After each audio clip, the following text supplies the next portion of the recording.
and welcome to A Brighter Day TV. My name is Michael Hurwitz, and I'm the Senior Executive Director of A Brighter Day. We are a nonprofit organization dedicated to providing resources and support regarding teen and young adult depression and suicide. Today, we're going to talk about depression with the founder and president of A Brighter Day, Elliot Kallen. Elliot, are you here? I absolutely here, Michael. Great. Thank you for joining me today. In today's discussion, I'd like to ask you a few questions about your experience with what depression is, especially when we talk about young people, and maybe some of the things that can help benefit them as they research and look for some help and some answers. Are you game? Absolutely. Well, today, let's talk about depression and number one, how do we recognize depression? What are the symptoms? What are the outwardly or inside things that someone should look for to recognize that they might have depression or know somebody that has depression? Great. Thank you, Michael. So let's eliminate the concept of clinical depression here, as neither one of us are doctors. And let's just talk about depression. So depression, as my experience has taught me, is an overwhelming feeling of sadness, darkness, bleakness, hopelessness. These are all words that we can use to describe depression. So when a teenager is feeling depressed, they're feeling an overwhelming sadness about their life. School may not be going well. Their parents in a relationship, it's not going well. Their parents between each other and potentially divorce, it's not going well. Their sibling relationships are not going well. And so they begin to feel a grayness about them, a dullness, a blackness starting to form in their life. And that blackness begins to fester and grow. At some point, it's just a little bit of sadness. Every one of us can watch a sad movie and feel sad. But it's very different when you wake up in the morning and I'm sad about my day. I'm not excited. I'm apathetic. This is not any different than yesterday. And that begins, like I said, to fester. And at some point, if we don't take care of that, if the teenager doesn't have this feeling improved upon, then they're just going to be black all day. And that's where suicide comes in. So our goal as the charity of A Brighter Day is to help the teenager find help themselves or help the parents help the teenager out. Because yelling and screaming, clean your room, do the dishes, do your homework, that really doesn't work. The yelling doesn't work so much. We've learned that. In the old days, maybe it did because you were scared of your parents. That's not working anymore. So there are so many ways now that a teenager can seek help and seek advice, and they can do it themselves if they have the discipline to do it.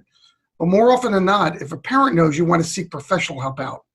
But most times we're learning teenagers aren't sharing this with their parents at all. So therefore, we put resources on our website to help teenagers help themselves by what to do if they're feeling this way, and especially if they feel like they're the only ones feeling this way. So do you think that it's just the teenagers that need to be aware of depression, or are there other people in the bigger relationship picture that should be aware of depression around them? I think, Michael, everybody has an element of depression in them. It's the world we live in. It's in the movies around us, the evening news, the streets that somehow have become more violent. We're just feeling like the world can be more hopeless than at other times. Some people can shrug it off, but a lot of people take this to heart. They go to bed scared. They wake up a little bit scared. They're not excited about their job. We've got a pandemic out there right now that it's not this pandemic. It'll be the next pandemic or the next crisis. There's a lot of reasons to be sad. So as any age, we know among our seniors that depression is rampant. So we can't fix the seniors. They need some professional help, and it's lonely out there. But what happens when you're a teenager and a young adult and you're down to one friend, or you're being bullied, or you're just feeling very alone? What can that teenager do? And that's what we focus on at the charity. But everybody needs to be aware of it. Teenagers need to talk to their parents, but that doesn't happen. Parents need to ask the right questions of their teenager. Teachers are just trying to get through the day, but some of the better teenagers, they're looking for signs of depression, and they're willing to step in. Our job is to help them, but at the end of the day, the teenager is going to have to find ways to help themselves too. Right.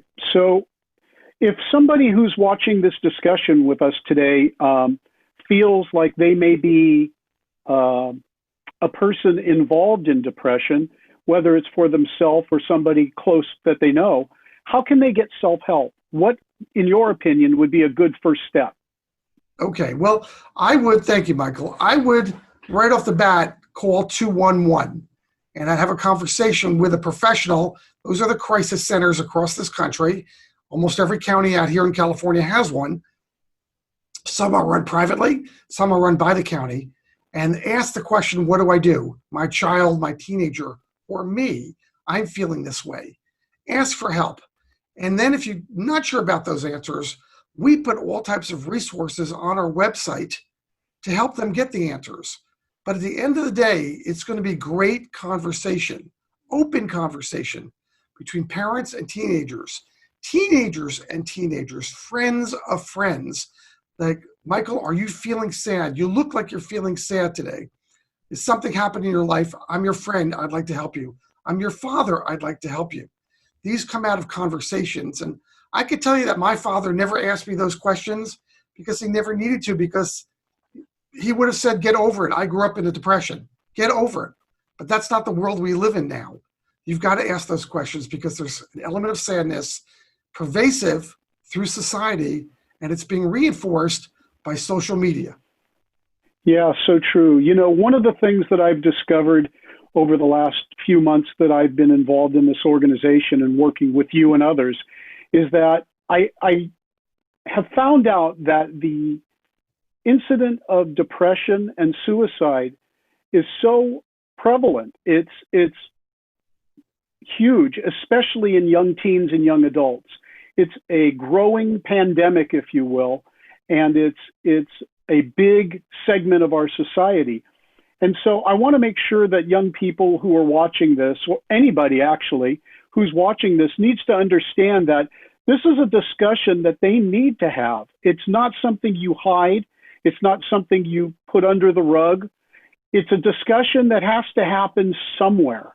And if it needs to be private, if it needs to be anonymous, it can be. But just the action of having a conversation, reaching out, talk to somebody who's a professional or someone that you can trust is going to be the most important first step you make in your life. Absolutely. It's all about great conversation. What are you asking your child at the end of the day? And one more thing, find a way to turn off social media for your teenager. The cell phone is an enemy to your teenager's well-being. Yes, you've got Ask Google just about anything, and you've got homework that you can do and learn all these things about explorers or math. That's the good side of the computer. The bad side is what you're looking at on different social media sites that makes you feel like everybody's having a good time but me.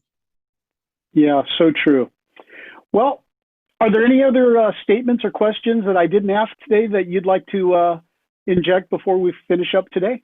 I think that, Michael, if parents remember that 211 is it's on your cell phone. It's a quick 3 numbers away from getting some help, as well as our website, which is designed to give you some help, give you the resources that you need, but nothing is going to be talking to your teenager.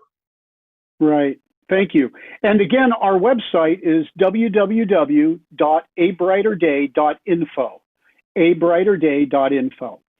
Once again, thank you, Elliot. I appreciate you joining us today for this brief conversation and some great insights for helping young adults and teens in this quest to resolve some of these unknown questions. My name is Michael Hurwitz. And again, thank you for joining us for A Brighter Day TV. We'll have the resources and the name right below here. So feel free to reach out to us or to any professional so that we can get you the help and information you need. Thank you once again. We'll see you soon.